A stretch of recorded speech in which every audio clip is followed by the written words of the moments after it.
Hello and welcome back to our YouTube channel. Well, it is lecture number 8 of Ancient History and the date is 4th September 2025. Well, in today's class we are going to discuss the sects of Jainism and we will discuss the invasion of Alexander. So these are few important points which we have to discuss today. I would like to mention one thing here. Today's class, it would be fully focusing on the facts which would be relevant for your UPSC or state civil service prelims exam. So this lecture which we are going to have today, the most of the questions in your prelims exam would be asked from these topics. Now, before we'll start our discussion, I would like to give the brief introduction about our initiative which we had started from 2nd June by the name Target IAS 2026. Under this initiative, I had promised you that every day I am going to upload 2 videos. One in the morning session where we will discuss the current affairs of yours so that you don't have to worry about your current affairs. We will take up the most important articles from the newspapers daily. We will discuss them. We'll analyze the news. We'll try to find out what are the relevant points which are important for your exams, and we'll try to find out how the questions could be asked from those particular topics. That's what we do every day in the morning. And in the evening session, I told you every day we are going to discuss a static, we will complete this, we will discuss the static syllabus of yours, and every day we are going to upload a video. And here we started with Indian polity, which we had already completed in 30 lectures. We then took up the governance, as these two are interrelated. We discussed it in 12 lectures.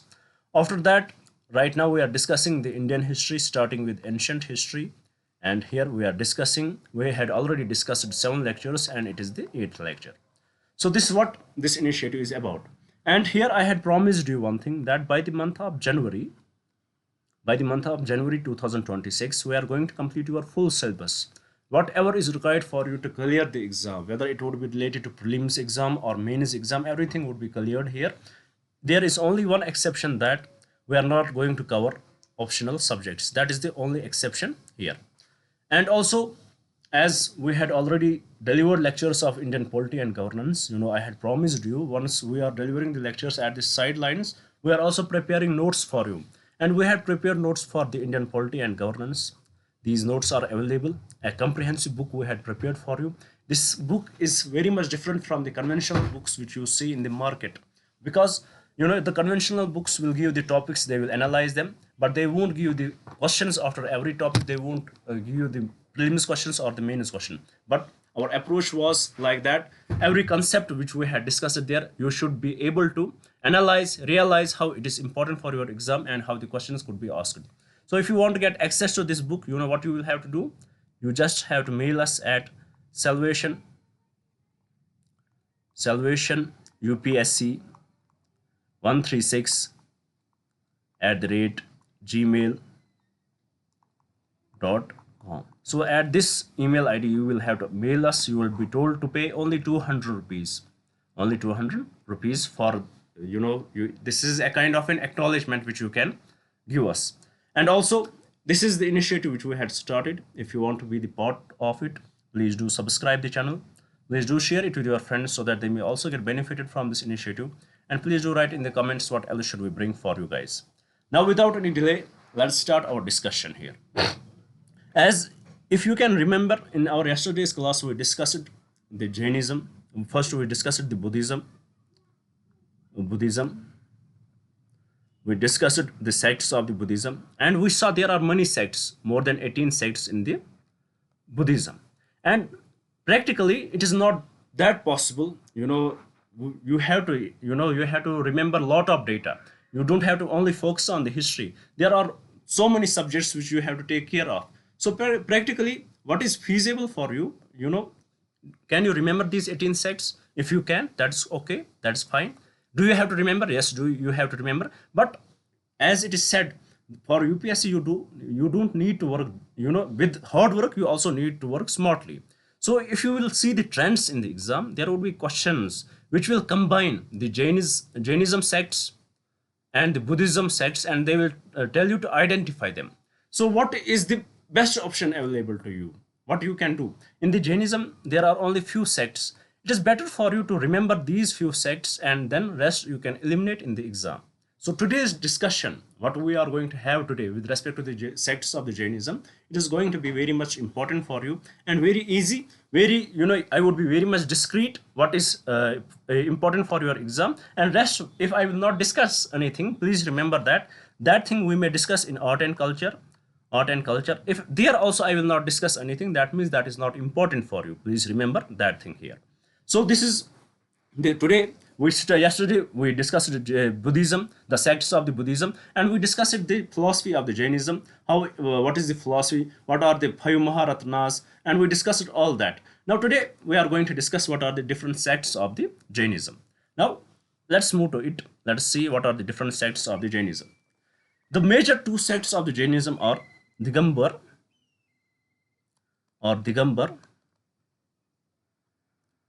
and second is September. So please, I will again tell you that remember the words but not my pronunciation. I am from North India, especially in North India I am from Kashmir. My mother tongue is not even the Hindi. So I may mispronounce these words, but remember the words, remember the concept that which is important for you. Remember the data, memorize the data.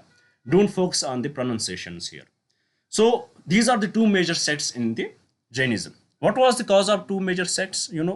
As we know that Jainism, hub of the Jainism was Magadha. Magad was the hub of the Jainism, and unfortunately, in 4th century BCE, there was a famine in Magadha. Famine in Magad. So we can see that the religion was very much confined in one state only.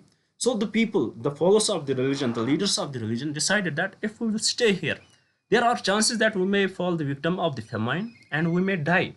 Why not we bifurcate? Why not we bifurcate? And why not we bifurcate in two groups, and one of our group will shift towards the South India, will shift towards South India, and another group will stay here, another group will stay here, another group will stay here. So when they shifted, when one group moved towards South India, another stayed there. In this time period, the first council of Jainism was conducted. And when the famine ended, when the people who had shifted to the South India, when they came back and they saw that the Angas were compiled in it, they were not satisfied with it, and it led to the division in the religion. So this is the extra thing which you need to know. Not they are not going to ask you what led to this division. Maybe they will ask you, but not that important. But here, what do you need to know? Who was the leader who went to the South India? Who was the person leading them? He was the Badra Bahu. Please remember the name Badra Bahu. So Badra Bahu, he was the man who went to the south. And this Badra Bahu group who went to the south, they are the Digambars. Who are they? They are the Digambars. The group who went to south, led by Badra Bahu, are the Digambars. So they are the Digambars. And when they are Digambars, and we saw that in the September, who stayed there, in which the first council was conducted, they saw that they tried to be very much liberal in a way. They adopted few changes, and Digambars did not like them. So we can say that Digambars, they are conservative, more conservative. They are more conservative. You can accept that thing. They don't wear any clothes, because Mahavira did not wore any clothes. They don't wear any clothes. And what is the important feature to it? There are no no woman, it is not allowed for the woman to be the monk under the Digambars. So these are the three important characteristics of the Digambars. Now it is very much easy for you to understand what would be the characteristics of the Shvetambars. Very much easy, you can guess it. Definitely, if they don't wear, they would be much little liberal than Digambars, liberal than Digambars. First understood. Second, they wear clothes, but only white clothes. Wear white clothes. Well, these are for the monks. You have to remember that these restrictions are only for the monks, and they had diluted Maharatnas. They have diluted Maharatnas. They had diluted Maharatnas. So these are some important, important changes which they adopted. What are these Maharatnas? We discussed that in our last class: Ahimsa, Satya, Astaya, and Brahmacharya, Aprigraha. These are the five Maharatnas: not to injure, not to utter any falsehood, not to steal, not to lead a celibate life, non-possession. We discussed that, and these Sevtambars, they diluted it. Now, this is the basic understanding which you should have with respect to Digambars and the Sevtambars. The most, if they are going to ask questions with respect to it, this is what, why this is the information where from they will ask you any question. Now, what is more important for you is the further sects of the Jainism, and these sects are from the Digambars and the Sevtambars that you have to understand, that you have to remember. Now let's try to understand, let's try to find out what are the different sects of the Digambars, and then we will see what are the different sects of the Sevtambars. Let me rub it first.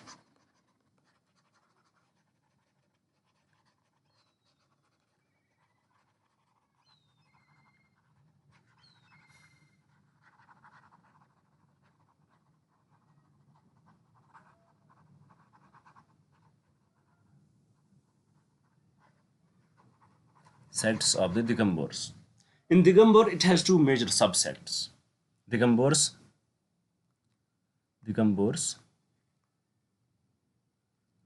they have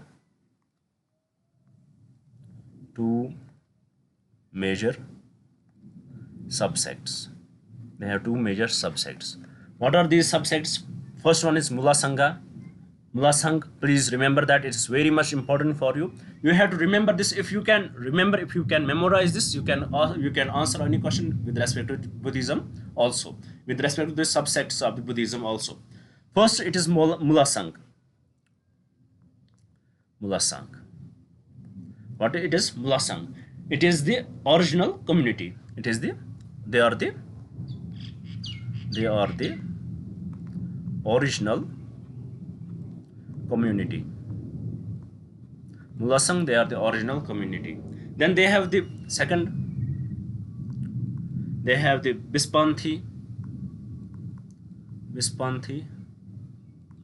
They have the Terapanthi, and Tarapanthi. Bispanthi, Terapanthi, and Tarapanthi, they are the modern community.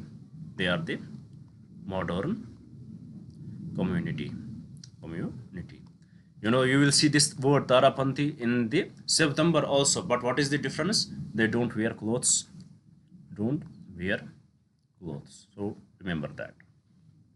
Now, what is with respect to this is with respect to the Digambar school. You have to remember this. This much is important for you. You are sorted out.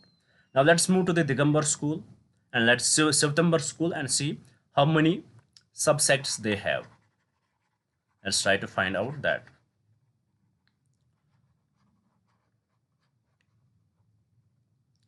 September school, how many subsects they have? Let's try to find out. It has three subsects. September school.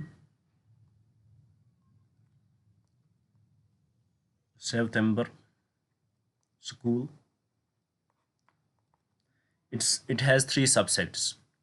Three subsects. First, Sathana Kawasi.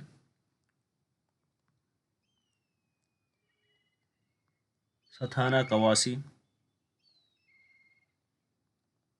Sathana Kawasi. They believe in praying to saints rather than to an idol in temple. What is their belief? This much you can remember. They believe in praying to saints rather than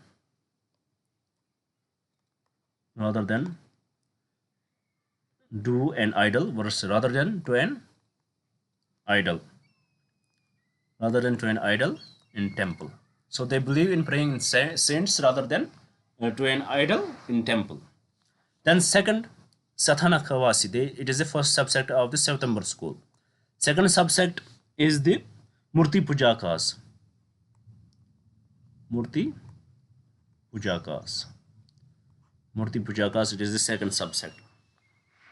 Or they are also called Deravasi or Deravasi.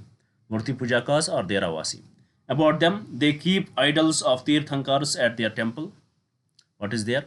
As Murti Pujakas, it is by the name suggests they keep the idols, they do the idol worship.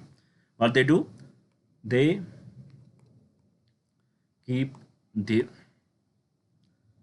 idols of Tirthankars at their temples and worship them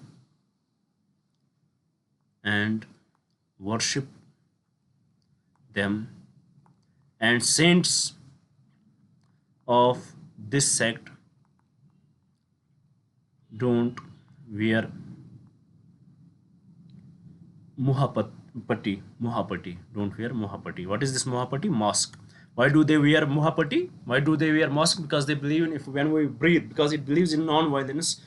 It has very extreme philosophy with respect to non-violence. They believe that once we inhale air, we kill many microorganisms. As September school, it is the liberal school. They don't wear mohapati. The saints in the Murti Pujakas, they don't wear mohapati, and as they are liberal in a way, so they give this space to them. Now, what is the third school in it? Let me rub it first. Third school in it.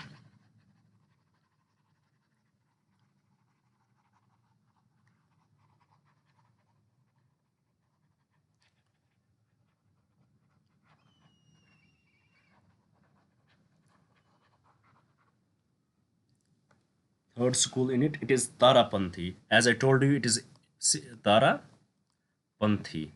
It is in Digambars also, but with slight difference. Tarapanthi, they pray to saints rather than idols, their features. They pray to saints rather than idols. They pray to saints rather than idols in a temple. Second, like Sathana Kawasi, like the earlier one which we discussed in it. Their saints also wear a muhapati. Their saints also wear muhapati. What is this muhapati? As I discussed, it is the mask near the mouth to cover it. Muhapati near the mouth. So it is the Therapanti. And what is the difference? They are much liberal. They wear clothes, and in the Digambars, they are different. They don't wear clothes. So these are the subsects which you have to remember.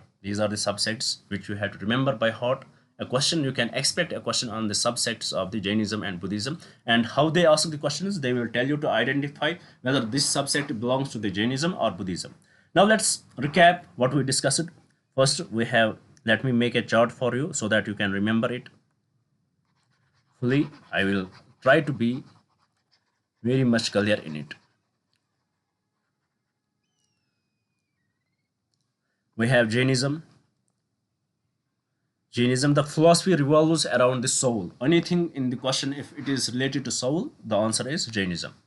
Everything has a soul. It has two subsects earlier. First, it is Digambar. Digambar, and here it has Sevtambar. Sevtambar. Digambar and Sevtambar. In Digambar, it has two subsects. What are they? First, Mullah Sangh. Mullah Sangh. Second, Vispanthi. Vispanthi. Then Terapanthi. Terapanthi and Tarapanthi. And Tarapanthi. These are with respect to the Digambars. Now with respect to Sevtambar, it has three subsects. What are they? First we have the Sethana Khan Kawasi. Sethana Kawasi. Ignore my spelling mistakes. If there is any, I try my best to write the clear spelling here. But please understand the concept. Second, Murti Pujakas. Murti Pujakas. And third, Terapanthi. Terapanthi. Third, Terapanthi. So these are the three subsects of the Digambars. So this much you have to remember with respect to Jainism. Once you will remember it, you are sorted if any question would be asked in the exam with respect to the subsects of the Jainism. So with this, here I would conclude the Jainism. But first, before concluding the Jainism, I have to discuss the councils, which I had not discussed yet. I got little confused. Sorry for that. So first we will discuss the councils. What are the two councils? And then we will see spread of Jainism. And then we will move to the beginning of the Mouriyan dynasty. So with this, till now, I guess everything is sorted out. Let's go back to the original slide and let me rub it here.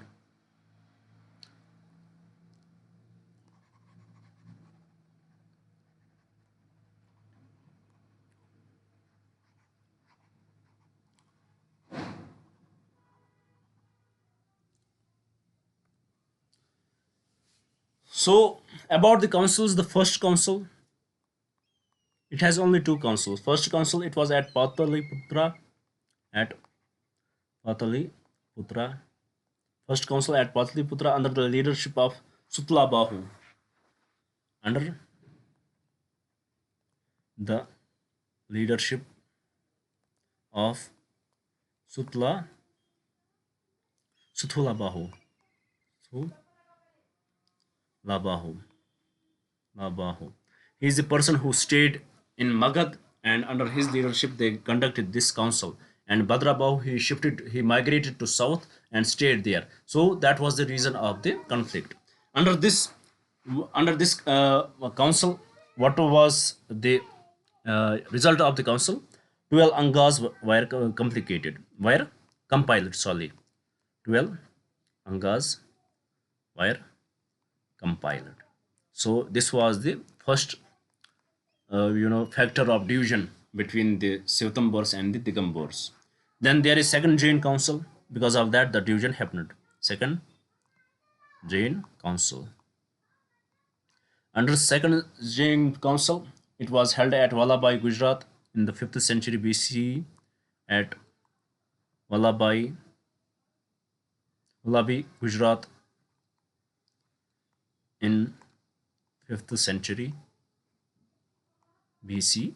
In 5th century in 5th century CE, Common Era, by Sevtambars. It was held by Sevtambars. Again, Sevtambars. In this complication of the 12 angas and 12 upangas. Compilation of 12 angas and 12 upangas. This was a result of it. So these are only two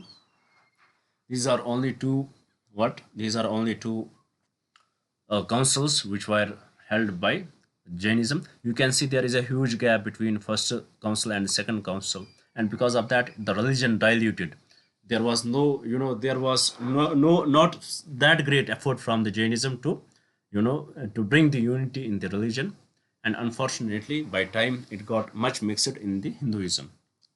So with respect to this, let's move to the another topic related to Jainism, which is the separate of Jainism.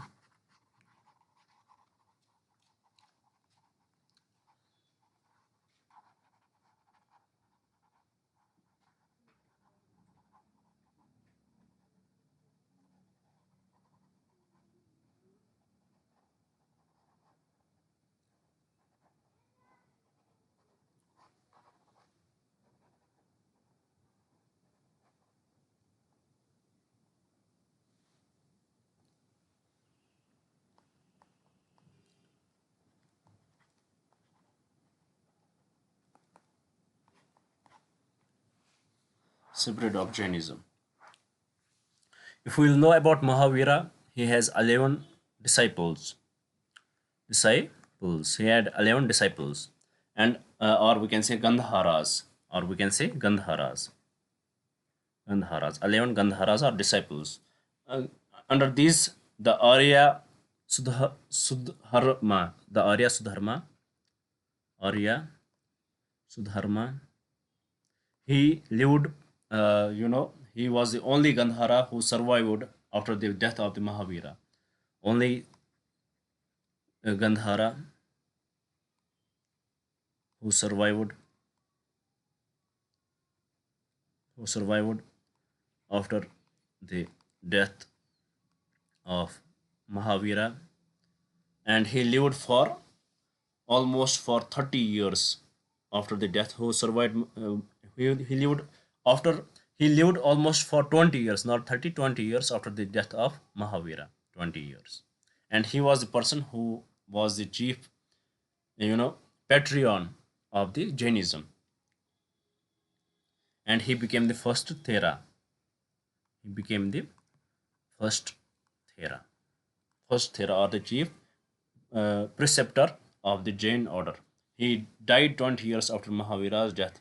The Jain order in the days of the late Nanda king was administered by two Theras. This Jain order in the days of the late Nanda king was administered by two Theras. Who were those two Theras? It were first Sambhuta Vijaya,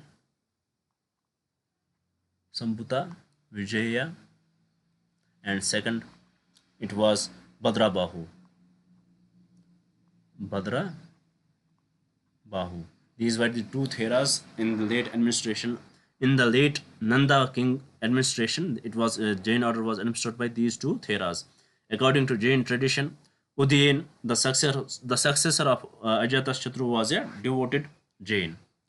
According to Jain texts, Udayan, the successor of Ajatashatru was a devoted Jain. Udayan the successor of Ajatashatru was a devoted Jain. So the kings of that time, they started to following this religion. Now, what were the other major kings who were the followers of the Jainism? Other major kings. Well, this, let me write it here. They were the Chandragupta Maurya. He was a Jain. Chandragupta Maurya. He was Jain, and he died while fasting. He died by starvation. Then Mouriyan dynasty. In the Mouriyan dynasty, we see many kings who were the Jains, and they were the people who helped in the spread of Jainism. So this is how it got famous in India, and eventually people started following it. But one important thing which I am going to repeat here again, that in Jainism the Maharatnas are hard to follow, and because of that, and also dying by starvation, and also the opinions created on himself, the self pain. So these things, it made it not that attracted to the people, and that's why it did not got that famous as Buddhism got. So this is one of the reason. So with this, here we are going to conclude our Jainism topic. Everything what can be relevant for the exam we had discussed. Now, we had not yet completed the Buddhism and Jainism. Again, I will repeat here. With respect to historical concept, we completed. Again, we have to discuss them in art and culture. In art and culture, we have discussed them. We have discussed the literature there, and there we have discussed the architect there, and there we have discussed this again. So please don't worry about that. We have separate session for art and culture. With this, let's move to the another part of our discussion, which is the beginning of the Buddhism, beginning of the Mouriyan Empire, which we have to discuss now. Nanda dynasty, Mouriyan dynasty, we had discussed way earlier. When before we started discussing the Buddhism and Jainism, we had discussed the Nanda dynasty and all that way before. So let's discuss the Mouriyan Empire. Mouriyan Empire. Before that, we have to discuss the Alexander's invasion. Alexander's invasion. Well, to understand the Alexander's invasion, there was a great Persian empire which was named as Achaemenid Empire. Not relevant for your exam, but just remember Achaemenid Empire. And it had a king who believed in imperialism, who was the conqueror of the lands, and he conquered the land of Macedonia. He conquered the land of Macedonia. He captured Macedonia, and it was under the King Philip, and King Philip died. He has a son named Alexander III. He has a son named Alexander III, and always in Alexander's mind it was that he has to capture this territory back, and he has to defeat the king. And eventually, the king of Achaemenid Empire was Darius, and Alexander III. There was fight between them in the Central Asia and the Europe. There was in the South Asian sector and the Europe, there was fight between them at various places, at Babylon and various places, not important for you, not at all important for you. There were fights, and eventually the Alexander, he was the winner.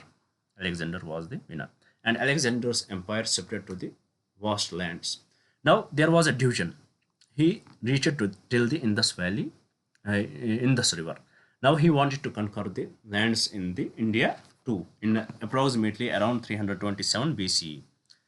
In the year 327 BCE, he wanted to capture the lands in India too. So here, before entering India, he has to face two major armies. One of the Ambi. He has to face two major armies, two major kingdoms.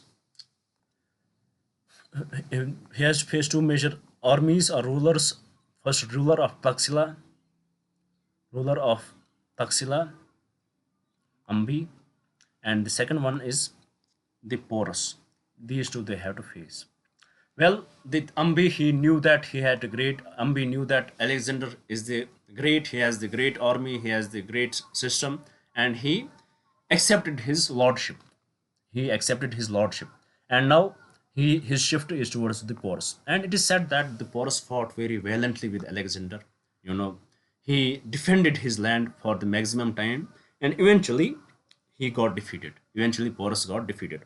But Alexander III, he got so much happy with him by his courage and by his valiant acts.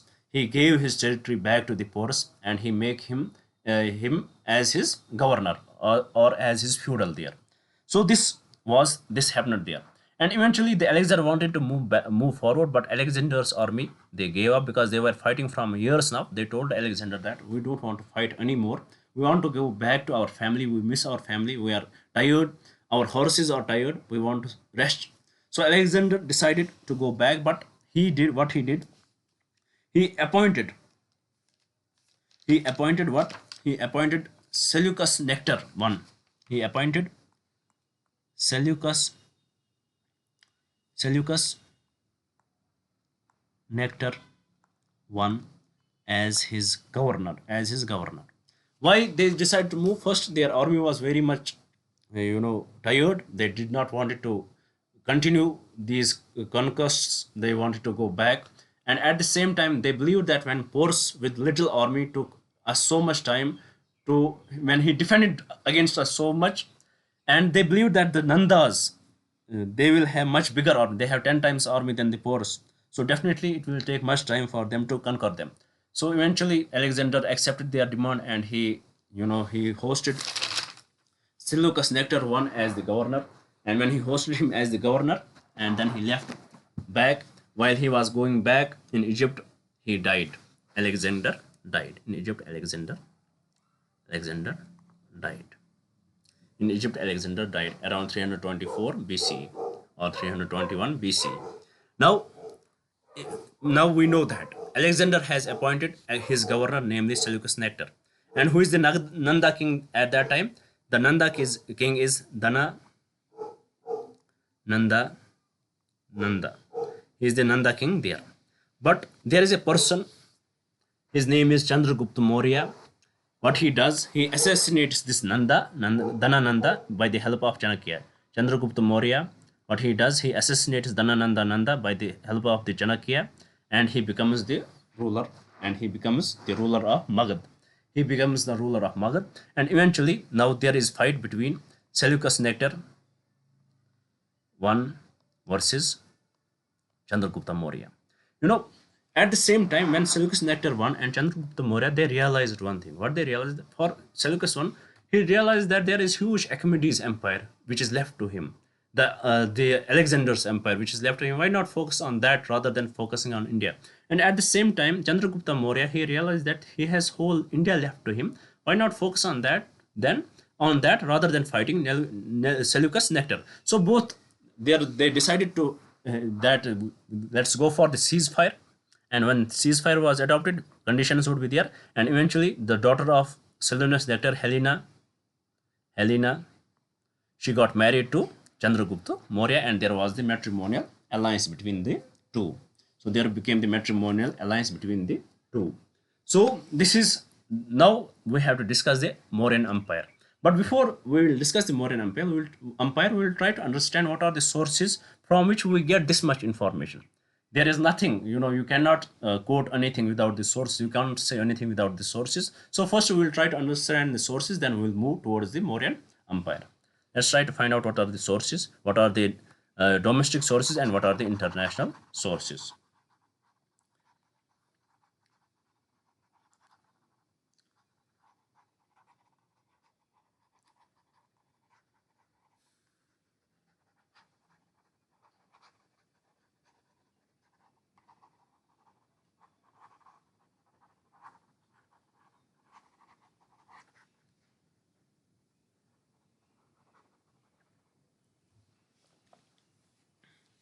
Sources. So first, sources. First, remember the Artha Shastra. 4th century BC. 4th century BC by Kautilya. Then we have the second, Mudrak Shasa of Vishakadatta. Mudrak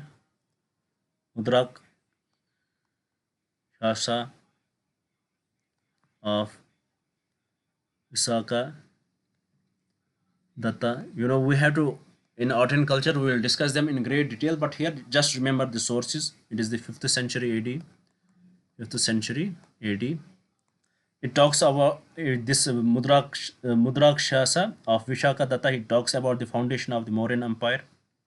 This talks about the foundation of Mauryan Empire, and it empire by Chandragupta and Chanakya after overthrowing the Nandas. Overthrowing Nandas. So, if a question will be asked in your prelims exam, which of the texts talks about the overthrowing of Nandas by Chandragupta Maurya and Chanakya, there will be options. So you should know it is Mudrakshasa of Vishakha Datta. Then third, there is Harsha Charitra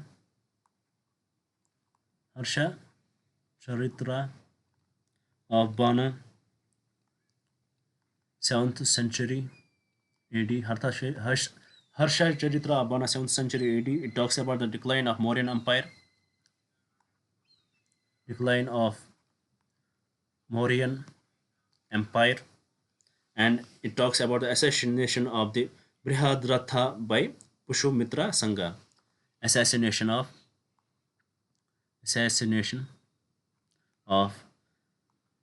Brihadratha by Pushumitra Sangha. By Pushya Mitra Sangha. You know, when we will discuss the Mauryan Empire, he was the last king who was assassinated by his own governor, army general. Then we have the Raja Tarangi of Kalhana, fourth Raja Tarangi of Kalhana, which talks about it was in the 12th century. 12th century. It talks about the history of Kashmir, and it talks about that Mauryan also ruled over Kashmir. And he says that Ashoka built Srinagar. Ashoka built Srinagar. And then we have the Puranas too. Puranas. They also talk about the Mauryan genealogy of the Mauryans, and we have the Jatakas. Jatakas. The socio-economic condition of Mauryas. Socio-economic condition of Mauryas. And we have the Persista Parvana of Himachandra. Persista Parvana of Persista Parvana of Himachandra. Persista Parvana of Himachandra. Persista Parvana of Himachandra. He's a Jain poet. He's a Jain poet. Chandragupta Maurya went to Swana Belagola and committed Sulukhana. He talks about that, how Chandragupta Maurya committed this Sulukhana. He talks about the how Chandragupta Maurya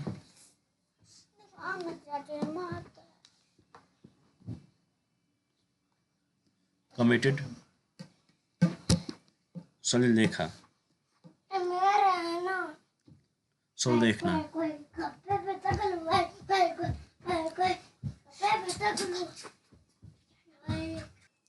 At Sarvana Belagola. Sullekhana at Sarvana Belagola.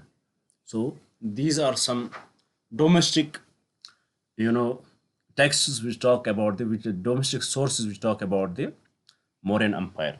Now let's have a look at the foreign sources, because there was a matrimonial alliance between the Greeks and the Mauryans, so there definitely would be the foreign sources too.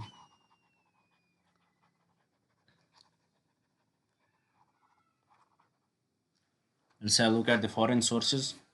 First, Indica of Megasthenes. Indica of Megasthenes.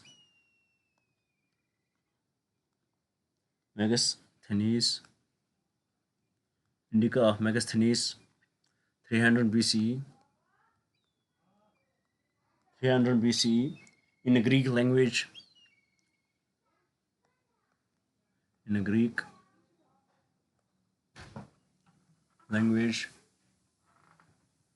And it gives detailed description of the Mauryan administration. Detailed description of Mauryan administration. It gives detailed description of Mauryan administration. Then we have second, geography by Strabo. Geography by Strabo, 1st century BCE. 1st century BCE. It is also in Greek, and it talks about the marriage of Chandragupta Maurya with the Helena. It talks about the matrimonial alliance of the marriage, matrimonial alliance between the Guptas and the Seleucus Nectar. Chandragupta marriage of Chandragupta Maurya and Helena, the daughter of Seleucus Nectar. Then third we have the an epitome by Justin, an epitome of Justin, second century AD, second century AD. It is also in Greek. In Greek, it mentions that the Sandrakota conquered northwestern India and terminated the Greek governors appointed by Alexander. It talks about that the Chandragupta Maurya conquered northwestern India, conquered Chandragupta Maurya conquered northwestern India and terminated the Greek governors appointed by Alexander. And he calls the Chandragupta Maurya as the Sandra coating. It calls Chandragupta Maurya as the Sandra coating. So please remember that. Then we have the Indica of Arian. There is another Indica of Arian. Indica of Arian. It is second century AD. Second century AD. It is in Greek. In Greek, it tells us the Nanda had 2 lakh infantry. Nanda had 2 lakh infantry, 6,000 cavalry, and 6,000 war elephants. Then we have Pliny's natural history. Pliny's natural history. It is in Latin, and he says, they have 6 lakh infantry, 6 lakh infantry, and 30,000 cavalry, 30,000 cavalry, and 9,000 war elephants, 9,000 war elephants, and 8,000 chariots. Whom they have? It is the Mauryans. They have this much, system, the army system, 6 lakh infantry. It is more or less exaggeration. But these are the points which are mentioned there. Then also we have the Chinese accounts too. We have Chinese accounts too for that. Let's try to find out what is given in there.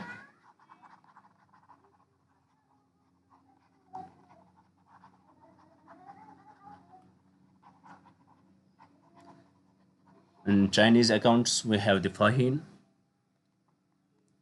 Chinese accounts, we have Fahin. Fahin in the 5th century AD.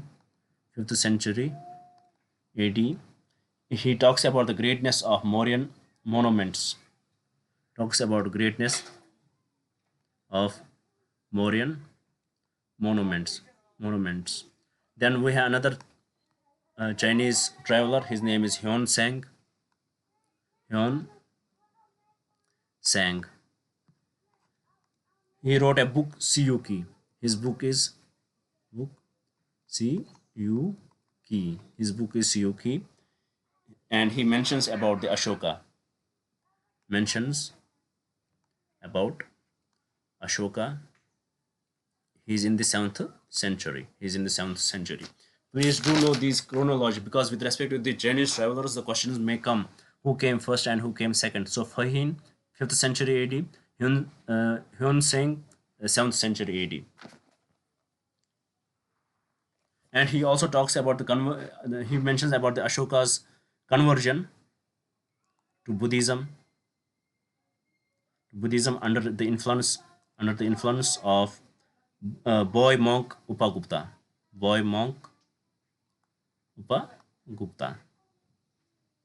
Then we have the Buddhist chronicles too. Let us see what are these chronicles. Let me rub it first.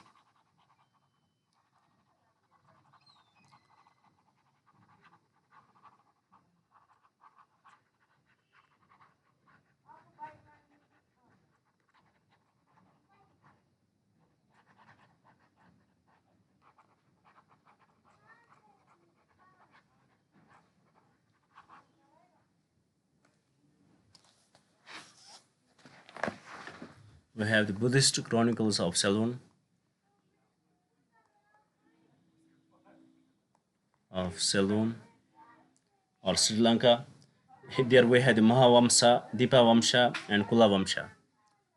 Mahavamsa, Dipa Vamsa, and Kulavamsa, and Vamsatha Paksani, written in Pali, and Vamsatha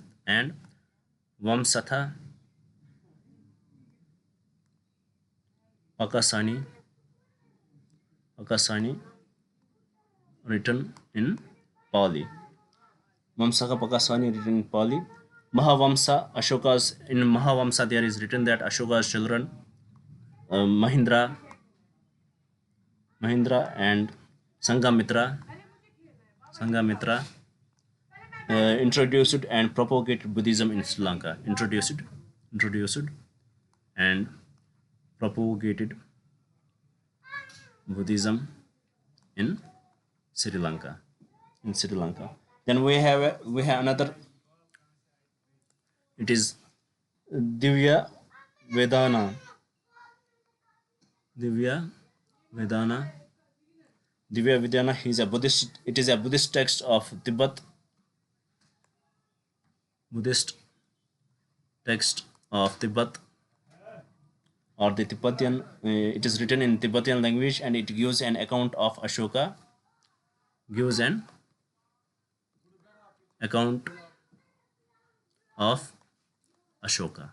So these are the sources in the foreign sources and the Indian sources which talk about the Mauryan Empire. So with this, I'm going to conclude my discussion today, and tomorrow we are going to start with the Mauryan Empire. We'll discuss the political system, the socio-economic system, all that in tomorrow's lecture. So with this, I'm going to conclude it today here. I hope you would have understood everything what I taught, what I discussed here. Everything is clear. If there is any confusion, please do write in the comments. I will definitely try to clear that confusion. With this, I'm going to complete it. Thank you for staying with me. Thank you very much, and have a nice day.